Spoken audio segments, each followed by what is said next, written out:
नमस्कार दोस्तों, मैं अशोक कुमार यादव आपका फिर से स्वागत करता हूं। आज हम पढ़ेंगे कक्षा ऐड की प्रश्नावली नंबर 6 वर्ग व वर्गमूल। बीच वाली प्रश्नावली ऐसे नहीं पढ़ा पा रहा मैं क्योंकि मेरे पास अभी साधन अवेलेबल नहीं है, क्योंकि वो ब्लैक बोर्ड पर या वाइट बोर्ड पर भी पढ़ाए जा सकते हैं। तो हो सके तो शायद इस महीने आपकी स्कूलें खुल जाएँ, अगर नहीं होंगी तो आगे हम देखेंगे जो भी होगा, ठीक है। हाँ,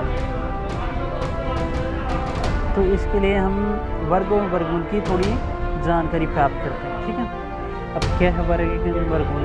यदि एक परिभाषा लिखते हैं, यदि एक प्राकृत संख्या को प्राकृत संख्या, ठीक है, प्राकृत संख्या कौन सी है? जहाँ से 1 से स्टार्ट लेकर अनंत तक प्राकृत संख्या होंगी, तो हम वे संख्या जो 1 से स्टार्ट होकर अनंत तक चलती हैं वो क्या होंगी? प्राकृत संख्या। मूल संख्या क्या होती है? जिन प्राकृत संख्याओं में इस 0 को शामिल किया जाए तो क्या हो जाएंगे? मूल संख्या। तो यहाँ पे देखो, मैं बोल के बता रहा हूँ, यहाँ लिख नहीं पाऊँगा। यदि एक प्राकृत संख्या m को हम m स्क्वायर के रूप में व्यक्त कर सकते हैं, जहाँ पर m एक प्राकृत संख्या है, जहाँ पर m एक प्राकृत संख्या है, तब हम m एक वर्ग संख्या है। तो ये क्या हो जाएगी? कि वर्ग संख्या, ठीक है, एक वर्ग संख्या हो जाएगी। अगली बात समझे, दोबारा से बोल रहा हूँ। यदि एक प्राकृत संख्या m को हम m स्क्वायर के रूप में व्यक्त कर सकते हैं, जहाँ m एक प्राकृत संख्या है, तब m एक पूर्ण वर्ग संख्या होगी। सभी वर्ग संख्याओं के अंत में इकाई के स्थान पर, यानी आपको याद रखना है इकाई के स्थान पर क्या क्या आता है? इकाई के स्थान पर सभी वर्ग संख्या, तो ये तो आपको याद ही कर लेना भाई। इकाई के स्थान पर क्या क्या आता है? 0 आएगा, 1 आएगा, 4 आएगा, 5 आएगा, 6 आएगा या फिर 9। इनके अलावा कोई सा भी अंक नहीं आएगा इकाई के स्थान पर, केवल कौन सा? 0, 1, 4, 5, 6 या फिर 9, ठीक है। इकाई के स्थान पर यह आएगा। फिर एक ध्यान देने योग्य बात है, वर्ग संख्याओं के अंत में शून्यों की संख्या। यदि वर्ग संख्या के अंत में कोई वर्ग संख्या के अंत में, ध्यान रखना वर्गमूल के नहीं, वर्ग संख्या के अंत में शून्यों की संख्या केवल सम संख्या में होगी, जैसे 100 हो गया, फिर क्या आ जाएगा? 10,000। तो ये क्या हो जाएंगे? सम संख्या के रूप में आएगा, न कि विषम संख्या के रूप में, ठीक है। नेक्स्ट, इसी की एक ध्यान देने की बात है, वर्गमूल वर्ग की प्रतिलोम, यानी वर्गमूल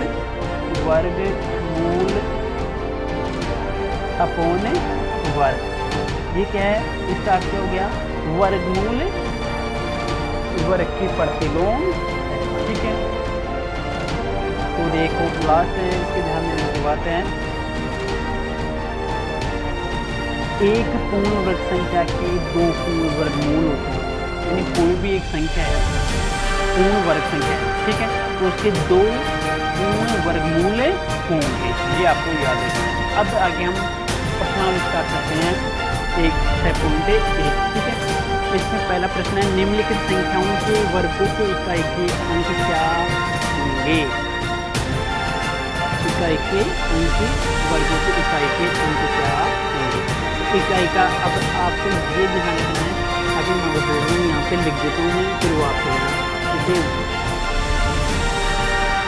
1 का क्या होगा? 1, 2 का 4, 3 का 9, 5 का, फिर 4 का 6, 5 का 5, 6 का 6, 7 का 9, 8 का 4 और 9 का 1। ये आपको याद रखना है। तो देखिए, जैसे 1 का 9, ठीक है, 2 का 8, 3 का 7 और 4 का 6, ये मतलब सेम आ रहे हैं, और 5 का 5 बचेगा। तो ये आपको याद रखना है, 1 का इकाई का अंक 1 होगा, 2 का 4 होगा, 3 का 9, 4 का 6, 5 का 5, 6 का 6, 7 का 9, 8 का 4, 9 का 1। ये भाई आप सभी को याद करने हैं, ठीक है। अब हम पहला प्रश्न है हमारा निम्नलिखित संख्याओं के वर्गों के इकाई के अंक क्या होंगे। अब 81 है, एक का क्या हो जाएगा, 1 हो जाएगा, 2 का क्या हो जाएगा, 4। तो ये आपको सभी को कर लेना। अगर इनमें कोई सा नहीं है तो वो मेरे से पूछ लेना, ठीक है। इसका अगला क्वेश्चन है, क्वेश्चन नंबर 2 है, निम्नलिखित संख्याएं स्पष्ट रूप से पूर्ण वर्ग संख्याएं नहीं है, इसका कारण दीजिए। जैसे है 1057, अभी एक है पूर्ण वर्ग संख्या है। अभी बताइए, जैसे कोई भी वर्गमूल संख्या होगी, जैसे अब मैंने अभी बताया था इकाई का अंक 7 है, किसी का नहीं है ना, तो ये नहीं है। 3 भी नहीं था, 8 भी नहीं था, तो ये आपको ऐसे 2 भी नहीं था। तो इनमें आपको देखना है कि इकाई का अंक कौन सा है। यदि मैंने अभी बताया था ना 1 का 1, 2 का 4, ये अगर वो उनमें है तो वो पूर्ण वर्ग संख्या है, पूर्ण वर्ग संख्या है। अगर नहीं है तो नहीं होगा। तो इसका कारण लिख देंगे, निम्न संख्या इनका कारण लिख देंगे कारण, क्योंकि इनका इकाई का अंक दिया गया है हमें 7, जो भी देगा आपको 7 देगा, 3 देगा, 8 देगा, 2। जो एक किसी भी वर्गमूल संख्या की वर्ग संख्या का नहीं होता है, ये आपको लिख देना है भाई। क्वेश्चन नंबर 3 है, निम्नलिखित संख्याओं में किस संख्या का वर्ग विषम संख्या होगा। तो यहाँ पे देखिए, जिसका इकाई का अंक कह रहा है निम्न संख्याओं में किस संख्या का वर्ग, जिसका 1 है तो 1 होगा, फिर 6 है तो 6 का 36 इकाई का अंक 6 होगा, तो ये तो सम हो गया। तो ये आपको देखना, जैसे 9 है तो 81 हो गया, तो विषम है उसका तो क्या आ रहा है, विषम आ रहा है, और जो सम है उसका सम आ रहा है। तो ये आपको याद रखना है, ठीक है। नेक्स्ट क्वेश्चन है आपका, निम्नलिखित प्रतिरूप का अवलोकन कीजिए और रिक्त स्थानों की पूर्ति कीजिए।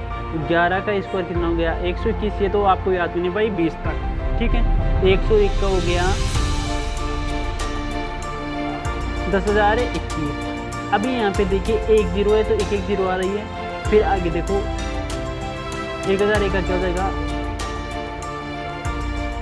यहाँ पे 2 0 तो यहाँ पे 2 0 आ गई 2 बार। तो अब यहाँ पे 4 0 वाला है आपके पास, तो यहाँ पे हम क्या करेंगे, 1 4 0 लगाओ, 2 फिर 4 0 लगाओ, फिर 1। ये मतलब आपको इसको कंप्लीट भर लेना है, ठीक है। इसको वाले को कंप्लीट भर लेना। क्वेश्चन नंबर 5 है,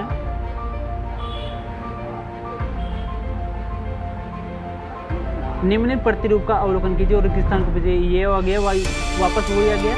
तो ये देखिए, अभी यहाँ पे देखो इसका ये वाला 1 0 1 0 1, ठीक है। तो इसका क्या हो जाएगा, 1 0 2 0 3 0 2 0 1, ठीक है। मतलब ये वाला आ गया। तो इसका क्या करेंगे, फिर अगले वाले क्या करेंगे, 1 0 2 0 3 0 4 0 2 0, मतलब ये कर देंगे।